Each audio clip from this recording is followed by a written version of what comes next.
En este caso les voy a hablar de los vehículos aéreos no tripulados, en específico armados, ¿no? Los Vanta, a los cuales me referiré como Vanta o dron.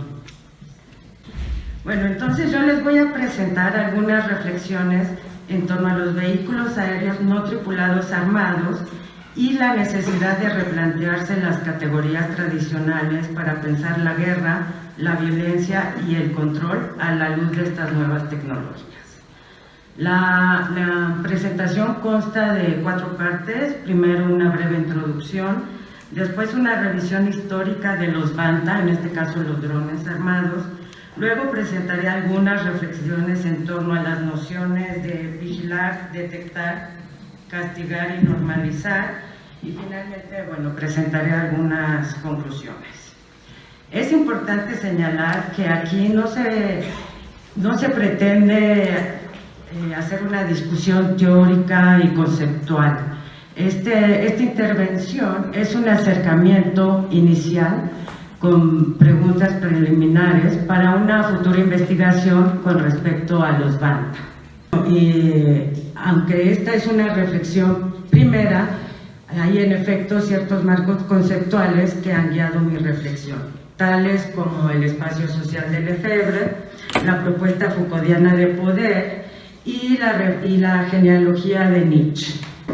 ¿No? Para analizar las tecnologías del Vanta, se propone analizar la guerra a partir de los medios más que de los fines, ¿no? Más que preguntar si el fin justifica los medios, la propuesta es preguntarse por la elección de dicho medio y por lo que tal selección impone. Es decir, los medios no solo permiten actuar, sino que determinan también la forma misma de actuar. Lo que se propone es estudiar el arma, su tecnología y sus especificidades, menos por su funcionamiento per se y más por sus características, pues estas nos permiten identificar las implicaciones de la acción, los efectos que produce sobre el que lo opera, sobre el enemigo y sobre la relación entre ambos. Permite también identificar los efectos en la relación entre el Estado y la población a partir de estas nuevas tecnologías. Lo que se propone entonces es hacer un análisis técnico, estratégico y político de las armas, para así deconstruir los mecanismos de violencia que plantean actualmente los vehículos aéreos no tripulados armados. Esto parece urgente cuando tomamos en cuenta que del 2005 al 2011 la producción de drones en Estados Unidos aumentó de 1.200%. Y actualmente la formación de operadores es mucho más importante que la formación de pilotos, operadores de drones armados. Bueno, la historia del dron en realidad no es tan reciente, ¿no? Encontramos las primeras intentos en 1848, cuando las fuerzas austriacas en la toma de Venecia utilizan globos aerostáticos cargados de bombas. ¿Ya? Luego, en 1917 y 1918, esta idea de volar artefactos letales sin ser tripulados la es retomada por los americanos y diseñan aviones de modelaje comandados a distancia y los utilizan como tiros al blanco en prácticas de los pilotos. Pues de ahí que se llamen target drones. Y estos primeros modelos están hechos para ser destruidos.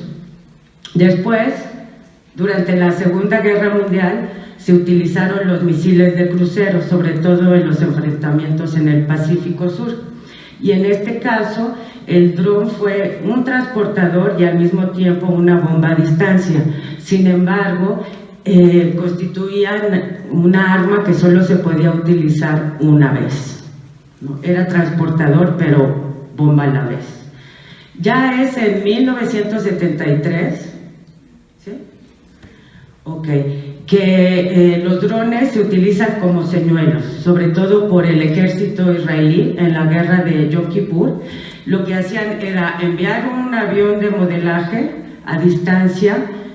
Los aviones y el armamento pesado del gobierno egipcio los tiraban para derribarlos pensando que eran aviones, y en ese momento el ejército israelí detectaba dónde estaba el armamento, dónde estaba el piloto. Entonces, en este sentido se empezó a usar el dron como señuelo y a partir de esto hacer tareas de reconocimiento. Bueno, en 1982 surge una innovación que cambiaría completamente el funcionamiento y el objetivo de los drones. Es en la guerra contra Siria, los israelíes desarrollan un dron al cual le ponen cámaras, ¿no? Es la primera ocasión que a algún ingeniero se le ocurre poner cámaras a estos vehículos aéreos no tripulados, ¿no? Armados con bombas y ahora armados con información, ¿no? Entonces, en este caso, los drones ya no son solo un señuelo o un portador o una bomba, sino es en ese momento que se convierten en tecnologías de vigilancia. Es en 1995, ¿sí? Okay. Es en 1995 que el dron se utiliza por primera vez en el conflicto en Yugoslavia para identificar a los pilotos, y el dron es movible. Entonces podía salir del campo de influencia del satélite. En 95 ya el dron puede moverse sin necesidad de recibir la señal del satélite. En ese sentido, en esta guerra se convierte en un dron espía para realizar tareas de identificación. Finalmente es en 2000, en el año 2000, ahí está el año 2000, el dron se utiliza como portador de armas y al mismo tiempo portador de información, ¿no?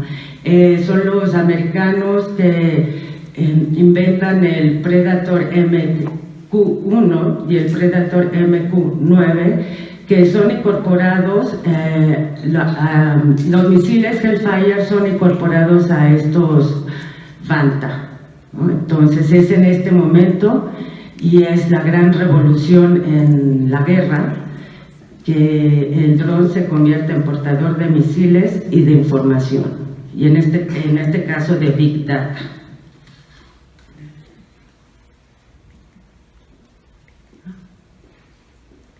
¿Sí?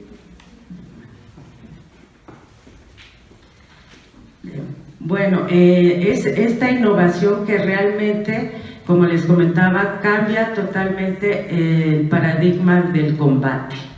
Según una declaración de Rumsfeld, dice que este dron es más que un arma, es un ojo, es un oído en el cielo. Es decir, el dron permite el control del cielo a partir de la articulación de diversas tecnologías, todas ellas orientadas a vigilar. Tenemos la tecnología punitiva, la tecnología de vigilancia y tecnologías híbridas.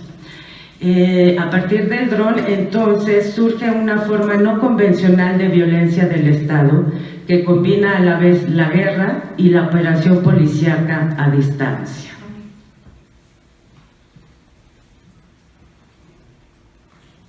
¿Sí?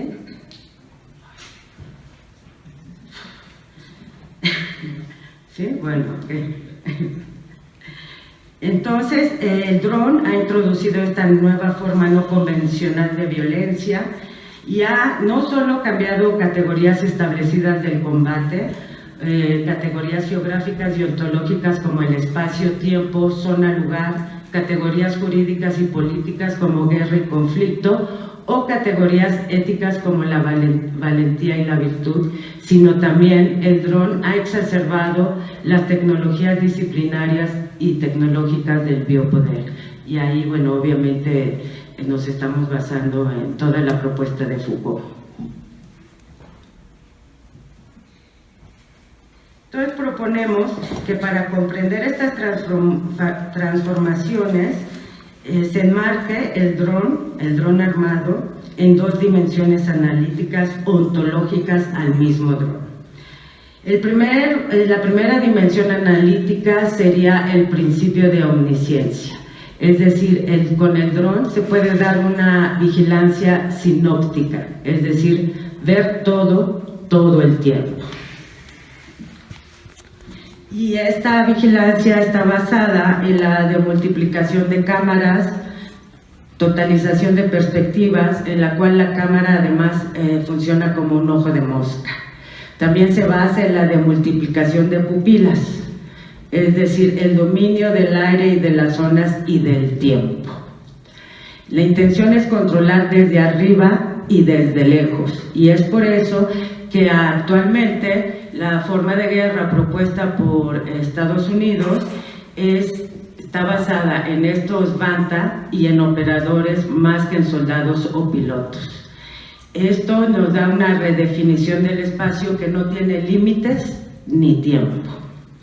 Estas tecnologías están aún por perfeccionarse.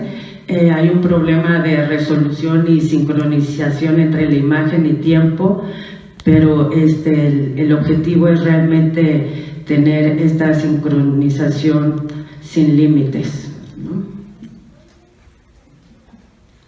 Bueno, la omnisciencia del dron le da su omnipotencia. Es una tecnología que funciona como amenaza, además, no nada más vigila, sino amenaza. El observado observa al observador, pero no lo que éste observa, ¿no? En este sentido hay una amenaza visible, pero que no se sabe nunca cuándo va a atacar, a quién va a atacar, y puede atacar en cualquier momento, lo que genera una situación de estrés en la población de estar constantemente observada. Es como si sobre la población pendiera eternamente la espada de Damocles lista a ser empuñada. Es el mensaje de estamos siempre aquí, ¿no? Entonces la omnisciencia del dron le da su omnipotencia. Ahora, la segunda dimensión analítica que proponemos es pensar el dron como la eliminación de toda relación de reciprocidad. Rothschild en 2001 nos vuelve a dar una cita que ilustra muy bien esta dimensión.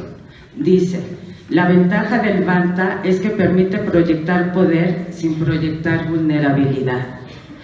Es decir, es imposible de morir matando, ¿no? El operador no muere, ni es lastimado, ni herido cuando activa el dron, ¿no? Entonces así se pasa de la guerra asimétrica, de estas asimetrías que hablaba Federico, a una guerra unilateral y unidireccional, ¿no? Es decir, en este sentido se podría decir que los vehículos aéreos no tripulados armados provocan la supresión del combate.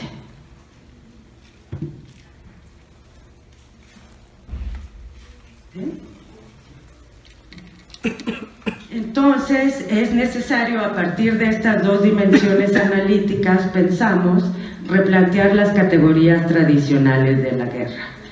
En este sentido, ya no existe frente, ¿no?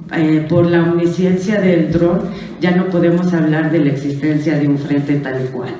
La violencia ha perdido sus límites tradicionales y ya no se debe de pensar el conflicto como un hecho geocentrado, sino objetocentrado, ¿no? Aquí viene de nuevo la propuesta de biopolítica de Foucault, ¿no? En este caso, además, el objeto centrado es un objeto móvil y en este sentido la zona de conflicto se desplaza, ¿no?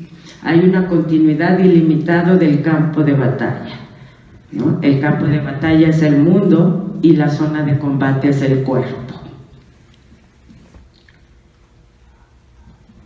También con el dron se nulifica el enfrentamiento precisamente por su característica de anular la reciprocidad, ¿no? Normalmente en la guerra tradicional tenemos a dos contrincantes, ¿no? Un agresor, pero también uno que se defiende, y con el dron esta relación se rompe y se convierte en una relación de observador y observado, perseguido, perseguidor.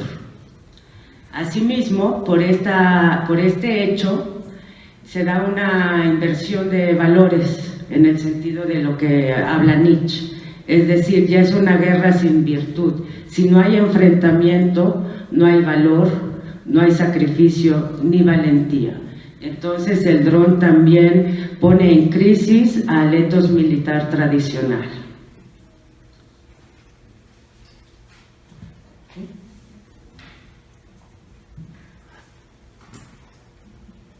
Entonces, si no se puede hablar de guerra con la aparición de los drones, ¿qué tipo de violencia se ejerce en esta guerra que no es guerra? De acuerdo a Chamayou, se está dando un cambio de paradigma con estas nuevas tecnologías. Del enfrentamiento se va a la caza, un cazador que avanza y una presa que huye. Entonces Chamayou propone que en lugar de hablar de guerras, en este mundo globalizado, se hable de cacería del hombre a distancia.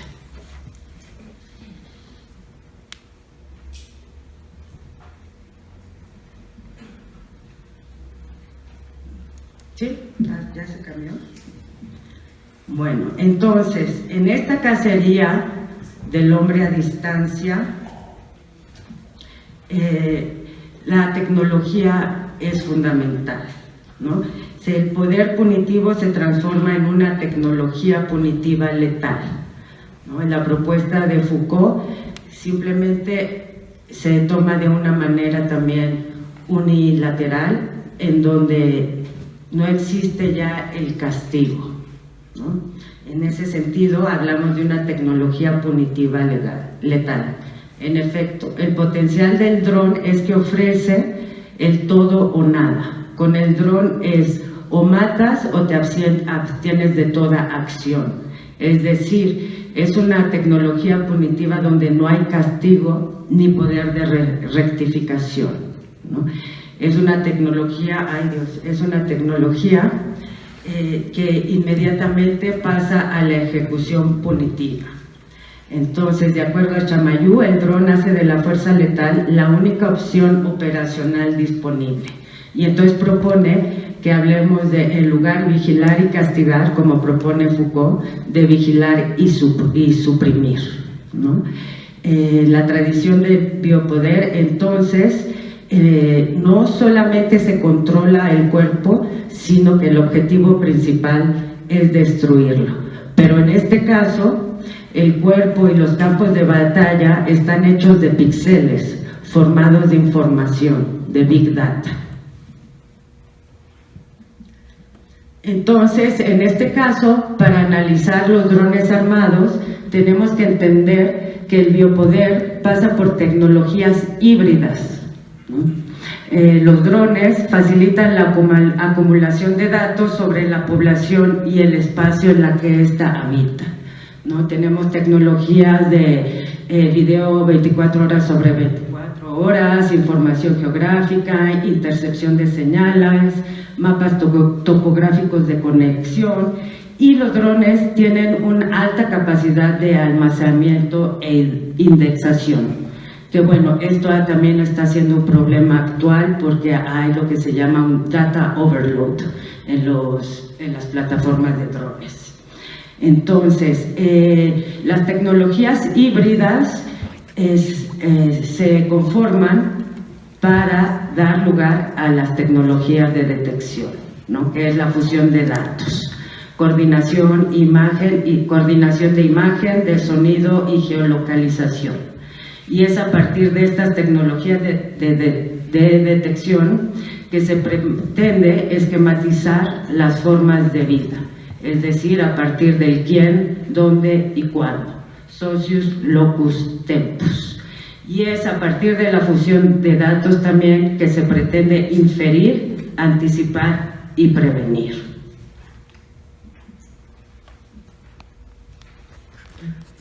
No está identificando ni reconociendo personas, sino conductas, ¿no? La conducta como identidad, ¿no? Y una identificación anónima en ese sentido, ¿no? Pues el cuerpo está formado de información, ¿no? El cuerpo es un nodo de una red, o en este caso, retomando la intervención de Federico, podemos hablar de un rizoma informático, ¿no? Es decir, hay patrones que se establecen a partir de la fusión de datos y que definen a la persona, pero la persona es definida por su conducta y no por que es cuantificable y no por su identidad, ¿no? En este sentido, cualquier desviación de estos patrones representa una amenaza potencial al poder y al control. Así proponemos una tercera dimensión analítica, que es la normalización de la omnisciencia y la unilateralidad, falta de reciprocidad de los drones armados. Es decir, el mismo hecho de hablar de detección ya nos da una idea de norma, ¿no? De detectar lo irregular quiere decir que hay una regularidad, es decir, una norma. Y esta norma, a partir de las tecnologías de vigilancia y de detección, se convierte también en tecnología, ¿no? Retomando esta idea dialéctica, estas tecnologías son de normalización, pero también se da una normalización de estas tecnologías. Retomando esta idea de Foucault, entonces podemos hablar que este tipo de tecnologías se irán normalizando lentamente en la sociedad, fuera de la esfera militar y en el contexto capitalista de patrones de consumo, ¿no? Y sobre todo, esto es importante reflexionar, pues todos estos procesos y transformaciones de la guerra, del control y del espacio se están dando en un vacío jurídico, realmente. Y esto es lo que hace urgente entonces desarrollar una filosofía y una ética de las nuevas tecnologías para pensar el ejercicio legítimo de la violencia actual y entender la transformación de la concepción hegemónica actual del espacio. Es todo. Gracias.